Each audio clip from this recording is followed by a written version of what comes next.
go. So this ay Mommy and Daddy. Alam naman po namin ang aming bagong kaibigan na si Primo ay hindi pa makakapag-blow ng candle sa kanyang birthday cake.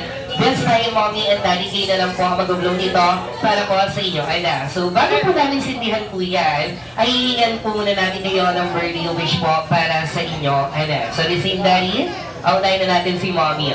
So Mommy, what's your birthday wish for your son? Ayan, sino po? Si Daddy muna daw. Sige, si Daddy muna. Kanina po, si Daddy muna daw. Happy birthday, Primo. Happy first birthday.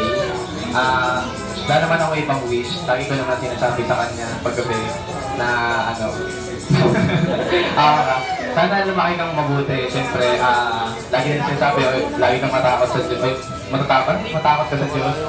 Lumaki kang may takot sa Diyos, sorry. Pagka matatakot sa Diyos, gano'n, lagi ka lumapit.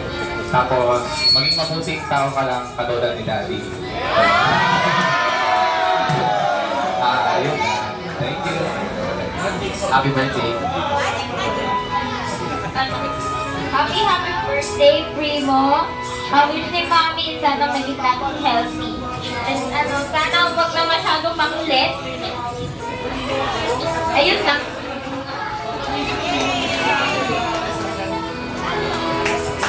Okay na. Ay, inisay pa lang paano po natin sila Mommy and Daddy.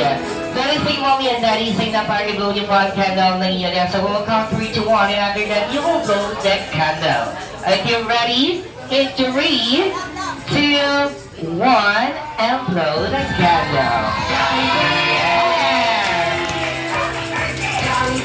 That is like Mommy and Daddy, kung kayo po ay nabigay ng birthday wish para sa ating bagong kaibigan na si Primo, syempre, ang pinanasin na si Jollibee ay hindi rin magpapahuli. So Jollibee, ilang birthday wish ba ang ibibigay mo para sa ating bagong kaibigan? You only have 1, 2, 3, 4, dahil 4 lang daliri mo, Jollibee. So 4 birthday wishes only. Hindi natin nilangin mo.